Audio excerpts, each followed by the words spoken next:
Welcome, everybody, to the latest edition of the Bullpen with Adam the Bull, brought to you by Bet Rivers. And we're joined, as we are every week, or almost every week these days, Zac Jackson from The Athletic. Zac, how are you this morning? I'm good, Bull. How are you? I'm great. It's, it's a fun time of the year. Maybe not for the Browns, but it is a fun time of the year in terms of the playoffs. I'm expecting 4 good games this weekend. Later, I'm going to ask your opinion on the 4 games, and we'll look at that this weekend and maybe the national championship as well. But obviously a lot to talk about with the coaching search. We'll get to it in a second. Want to let you know that Bet Rivers players who place a same-game parlay of at least $10 on NFL or NCAA football games will receive an entry into the weekly Squares game. Winning Squares can earn up to a $50 bonus bet per entry. See the Bet Rivers app or website for full details. Zac, everything was on hold in terms of the coaching search across the league, right? 9 teams needed a coach. They were all waiting to hear or at least most of them were waiting to hear what John Harbaugh was going to do. He has now picked the Giants. So now there's 8 openings, and I'm at least expecting things to kind of happen pretty quick over the next week. Do you think we're going to see a lot of these jobs fill by the middle to late portion of next week? Yeah, I think we'll see a good number of them. Yeah. A lot is hard because if these teams want to hire Rams guys and the Rams win this weekend, right. They're not available for second interviews or for official hires. So, yeah, I think you're going to see most teams, and this probably includes the Browns, shift into narrowing it to a small number of candidates. Those teams, and this could include the Browns, Bull, that need to add another interview or need to add another candidate because the field got trimmed, or they didn't necessarily hit what they wanted to hit. Will go. So I don't know that a week from today that the Browns will be having a press conference, but it certainly is a possibility. And I think we'll have much more clarity, say Tuesday, than we do now, because right now, 6 have interviewed, 3 are on the books. Yeah. We're a little uncertain. We know Chris Shula has been requested. He's not on the list for today when he's doing some other interviews. And then you have the question of obviously teams will talk to Joe Brady at some point. The Browns have been one of those. He's not on the list right now. Yeah. And then, do they circle back to some of these guys who are getting interviewed by other teams? Because we don't know right now, Bull, if the Browns just were going a different direction or if like the Hafleys and the Kubiaks, names who are probably going to get a job, if they just basically think that they're getting a job and aren't going to interview with the Browns. We don't know that right now. Yeah, I do think it's interesting. You talk about Shula. You mentioned he's not on the list, even though he's doing other interviews today. You just mentioned 2 other guys that would certainly you'd think would be of interest. Robert Saleh, who they were interested in the past. He was one of the 2 finalists with Kevin Stefanski. Yeah. I've mentioned Brian Flores. I know there's other things there, but there are other teams talking to him. I know Pittsburgh is. Do you think, and we know Harbaugh didn't, although he didn't ultimately speak with, I don't think, anybody outside of the Giants, but how damning is it, if at all, that a lot of these guys either won't speak to the Browns or appear not to want to speak to the Browns? Yeah, I think damning might be a little strong, Bull, but I think there's the reality of guys who know they're going to get a job or guys who know that they're in the top 2 at other teams that have more appealing quarterback situations. Yeah. Like that's what this comes down to. A GM or a coach in a lot of places in this environment, Bull, you get to hire one QB, or you inherit a QB and you're expected to make the playoffs, and the numbers say the teams that make the playoffs every year that have the best offenses every year are the teams coached by McVay and Shanahan, or the teams that have Josh Allen, and before this year, Lamar Jackson and Pat Mahomes. And the Browns have none of those things. So they're trying to find their own McVay, and they're trying to find their own Shanahan, which is why, to me, Grant Udinski and Shieldhouse are legitimate candidates to an extent. But, as far as is it damning? Is it not? I don't know. There's so much of this is about fit. And I think I understand Browns fans' angst and excitement, and they want their guy. Yeah. Right. But it's not about winning the press conference. It's about that guy making the right hires and the dynamics. And what's looming out here is the question of, are the Browns trying to force a defensive coordinator hire on whomever they hire as head coach? Because that just seems awkward and broken from the start. Yeah, no doubt about it. I think if you did hire a Shieldhouse or Udinski and they were thrilled to have Jim Schwartz as their DC, great. That's fine. Nobody's going to be against that. Yeah. But if coaching candidates are being told, hey, we're going to keep Jim Schwartz, then that's a problem. Yeah. Look, I think the reality here, Bull, is that this deal is about 27 and beyond. And it always was. They just happened to fire the head coach for not winning, and the front office got to keep their jobs despite not winning. Right? Like that's right. That's the way I frame it. So Does Jim Schwartz become the head coach of this team because he's been the best hire this organization's made in 3 years and for the work that he's done? I think there's validity to that point. I also think there's validity to the point of you might as well use this search to go look at the Dan Pitchers and the Udinskis and see if that's your guy that can grow into the job. And Right. like by the time you are a contender, how different does this defense really look? And like the absolute comedy of the owner coming out and pointing to a 31-year-old defensive tackle, a cornerback number 2, and your kicker as reasons to keep the GM. Like, well, I don't know that any of those guys are going to be on the team in 2027. Right. That's 2 of fair. the 3 probably will be, but we don't know that. Yeah. Right? Like Tyson Campbell's after this coming year, his number goes way up. And if Jim Schwartz isn't the defensive coordinator, then I don't know that he's going to be on the team. Andre Schmidt had a great year after a nightmare start. Yeah. But like, does the ball fly off of Andre Schmidt's foot the way it does the top kickers in the league? No. Just the fact that you would mention a kicker as one of the highlights tells you all you need to know. Yes. I mean, celebrating winning the last 2 games of the year against your division rivals. Yeah. Right. But you fired the coach. Right. Yeah. After you did that. It's contradictory. And the defense won both those games, just like the defense won the Packers game and all of those things. Like, right. Let me just say, and we've talked about this and you feel much the same way. Yeah. Firing Kevin Stefanski was justified and it was predictable and it was explainable. But to not totally clean house after the last 2 years with the worst trade in NFL history looming over this thing, not just the last 2 years, but the next 2 years, it's comical. Of course this is low on the list. Yeah. Like who wants this job? It's hard to wrap my head around the fact that not only did he make the worst trade in history, but you're talking about almost every position on offense, or at least the 3 most important positions on offense: quarterback, offensive line, and wide receiver. The best player he's acquired in 6 years at those positions, I guess, is Jerry Jeudy. Yeah, it's probably Ethan Poshik. Okay. All right, you're right. There you go. If those are the 2 best guys you've acquired at the 3 most important positions on offense, I don't know what your case is to keep your job. Right. But nonetheless, keep his job, he did. Yeah, and look, Quinshon Judkins is good and may be very good. Yeah. Like when he settled in at midseason, people started dropping the Nick Chubb comparisons. And the year end, his numbers dropped off. The offensive line just wasn't the same. Yeah. But like we know that you can find other running backs. Like you can't just find number 1 receivers. That's right. Right. They traded for Amari Cooper. It worked for a while. They traded him away. They used the pick on Dylan Gabriel. They bumped up Jerry Jeudy to number 1 receiver, and it was an epic disaster. And Jerry Jeudy's still on the books for $22 million, which is peanuts compared to what Watson's on the books for. And it's comparable to the dead money the 2 of the offensive linemen who are no longer going to be on the team are carrying out the door with them. Right. So when Joel officially retires, you'll be able to split that into 2 years, but that money does not go away. Right. So what they're going to do, Bull, over the next 6 weeks is take more money, Watson's to start with, and then likely Joel, assuming he retires. I don't know that he is, but we're assuming that he is. And then one of these other guys who's not going to be on the team from the group of Njoku, Tell, or Pochik. And all you're doing is pushing that money to future years. So like they went all in on this group. When before 24, they moved all of Amari Cooper's numbers into 25 and then traded him for a 3rd round pick and used it on Dylan Gabriel. Oh man, that's a pretty bad trade too. Well, I shouldn't say that. Like in theory, that's actually a pretty good trade because at the time it's a good trade, right? Yeah, like, but and that's what I mean about this whole thing. Yeah. Like this is about connecting multiple dots. If you hire the next head coach and he makes the next great coordinator hire, or he fights for the guy in the draft room who becomes the next great 2nd round wide receiver, that's what you have to do. You have to figure out, is Jeudy salvageable?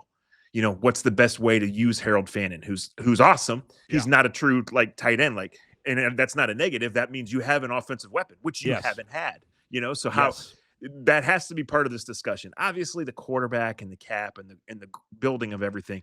But I want to know from these candidates, what do you see from Harold Fannin? How do you use him when we get you some better pieces? Because that's an exciting thing. And that's what real offenses do. I want to see Fannin and Judkins in a real offense because that was crap last year. No doubt. You see that there's a question on the screen there. Do the Browns have to hire an offensive-minded head coach? I think a lot of fans want that to be the case. Do you agree with that? Yeah, I kind of wrote about that today. and I didn't get too far deeply in because I don't know that there is a great answer, but I tried to. I looked at the last 3 years, Bull. The teams that make the playoffs, more offensive-minded coaches do than don't. The teams that finish top 10, 12 in offense, more do than don't. But it's not definitive. The answer is have Josh Allen on your team, who has a defensive-minded head coach. That's right. It's have Lamar Jackson on your team, whose whole career was with Harbaugh, who's a defensive-minded head coach, who coached special teams and defensive backs before he became a head coach, right? So that's what the answer is. McVay and Shanahan continue to produce, and those are offensive geniuses. Those are the guys that are there every year. And Mike McDaniel was there for 2 years, and Andy Reid has been there most years. Well, we know what Andy Reid's situation's been. It's been Patrick Mahomes. And frankly, their offense has not been good. No. The good Bengals offenses are finishing in the top, and they had two deep playoff runs. The last 2 years, they haven't made the playoffs. Right. It's interesting with McVay. We're used to like the Belichick coaching tree was a total disaster. Like none of those guys had any success. It's kind of been the opposite with the McVay tree. Like all his guys have done at least decently, if not better. Well, why is Nathan Shieldhouse at 35 years old and 2 years of NFL experience on the list? Because McVay picked him at the college game, and said, let's go. It's like Shieldhouse worked for Matt Campbell at Iowa State. Right. Why did Matt get interest 3-4 years ago from NFL teams?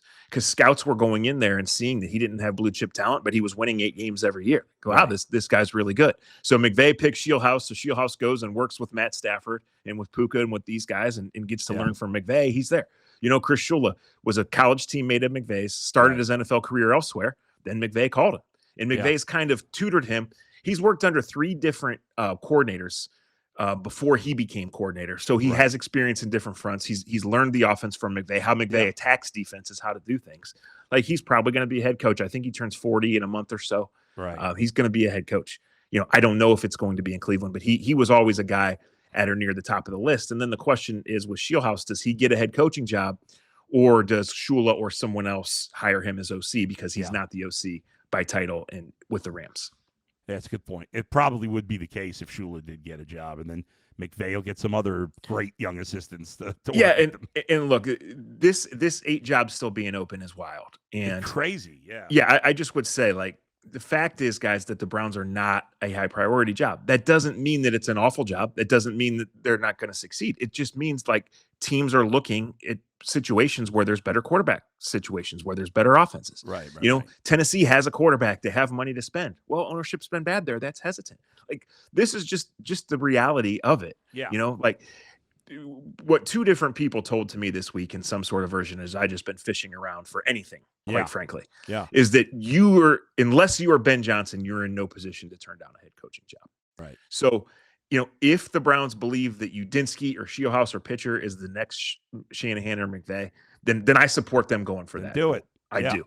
What are my concerns? Well, that they're just not ready, that they forced the Schwartz thing on them, whatever. Yeah. But there's lots of concerns. And frankly, like the case for hiring one of those young guys would be that we're not really getting a good evaluation on where this team is until midway through 27. Right. It's just if the GM makes this hire and then is out and it doesn't go well and we have this constant where we know expectations shouldn't be high, but we're holding some people to them and not others.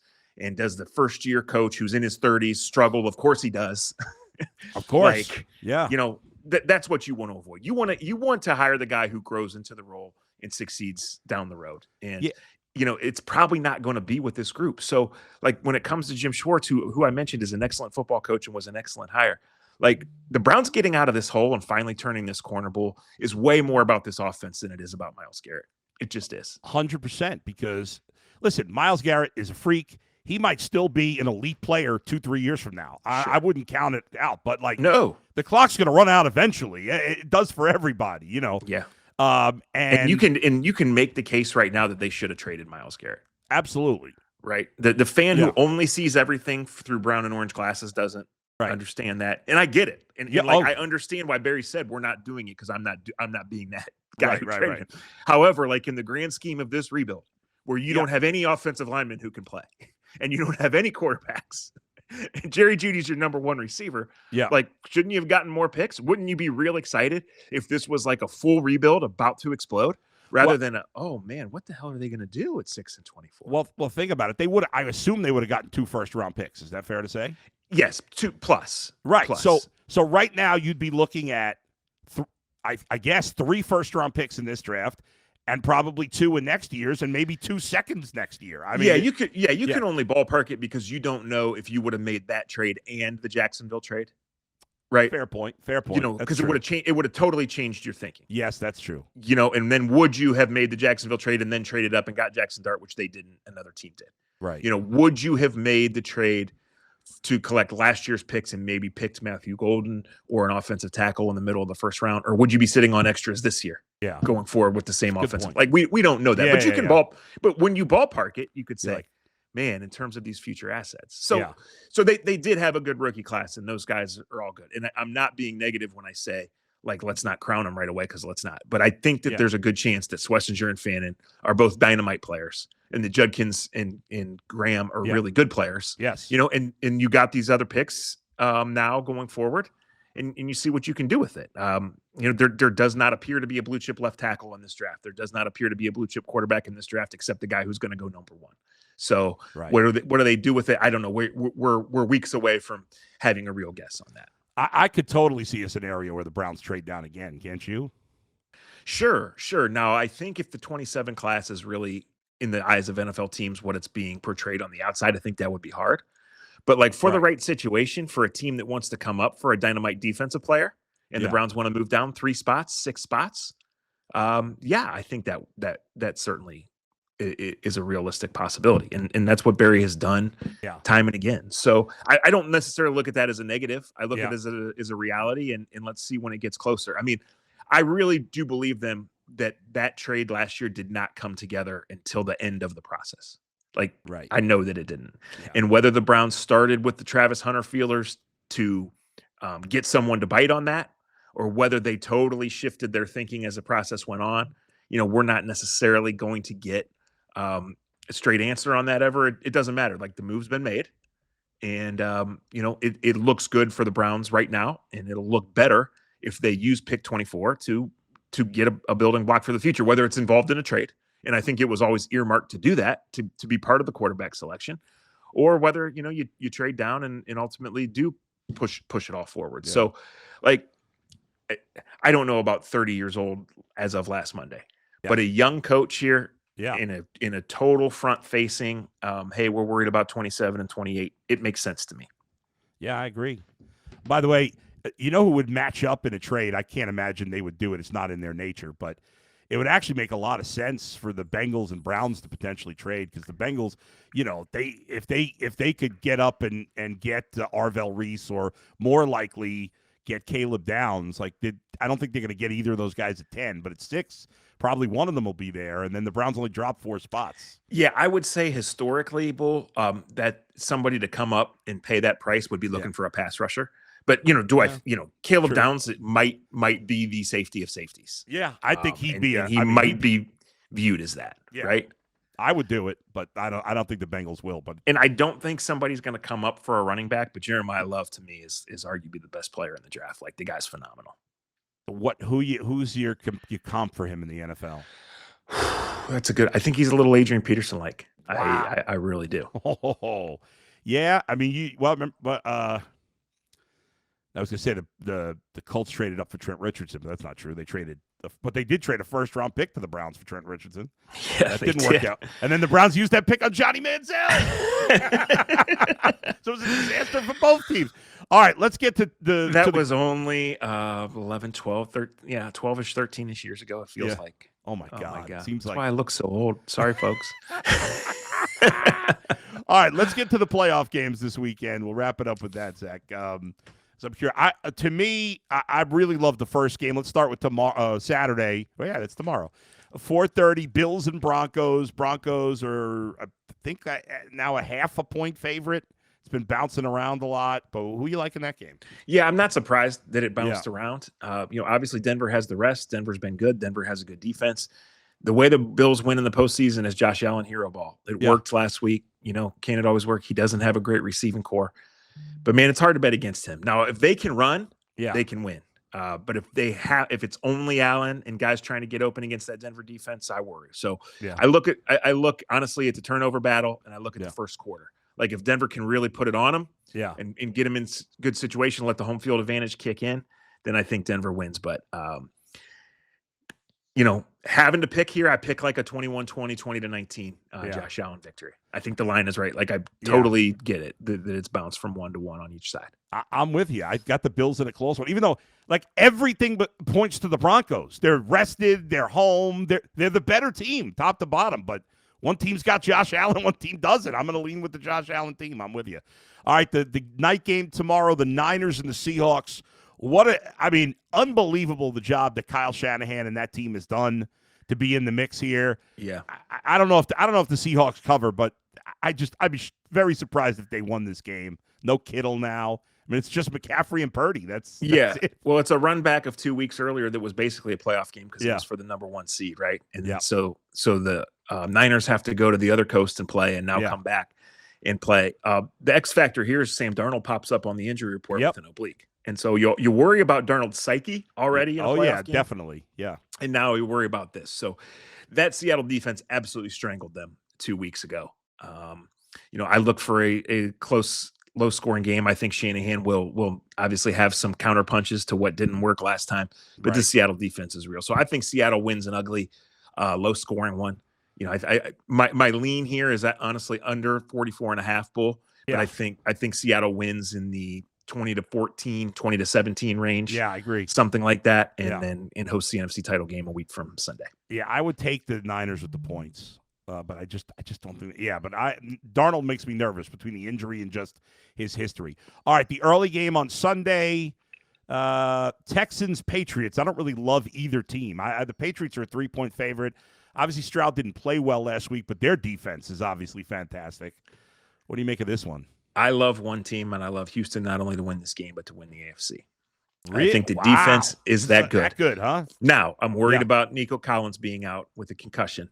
And I'm worried about C.J. Stroud's propensity to just not only commit a turnover, but just like a god-awful turnover. Yeah. Right? And doing that on the road in the playoffs will get you sunk.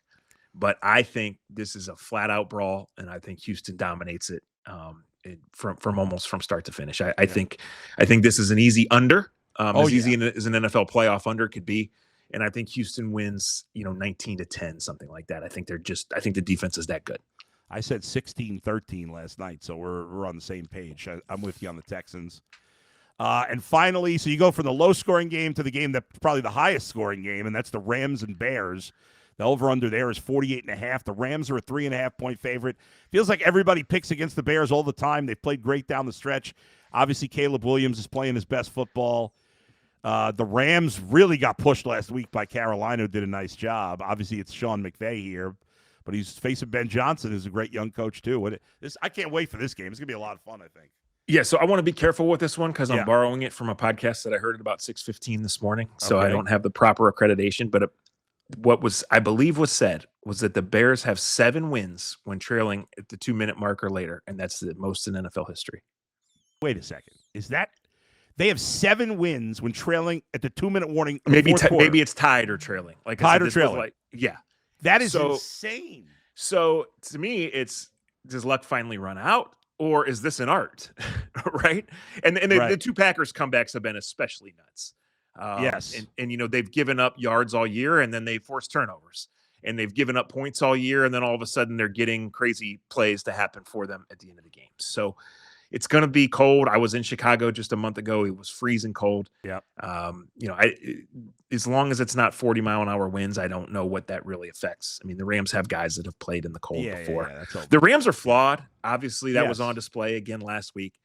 Bull, if I had to take one thing in this game, it would be points. I think this more than a field goal. I lean to Chicago. I think it is a wild team with the ball last kind of crazy fourth quarter. So I lean over and I would take the points. But it just seems too easy to say Rams advance because they're shaky and Chicago just keeps finding a way. So is it smoke and mirrors? Is it the lucky run of all time? Or is this team this is what they are and they're on a run right now? Have you ever seen a situation where you have 8 teams left and there's no clear favorite?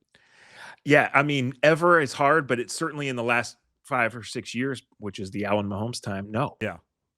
And we've had great NFC teams in that time. So Yeah. I've enjoyed that part of it. And I'm glad that it kind of felt that way, say on December 1st, and here in mid-January, it's still the same way.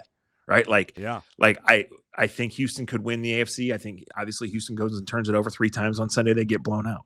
I think Seattle is the rightful favorite based on what they've done and where they sit in the bracket. Yeah. But if Darnold throws 3 picks on Saturday, they're not even making it to next week. I know.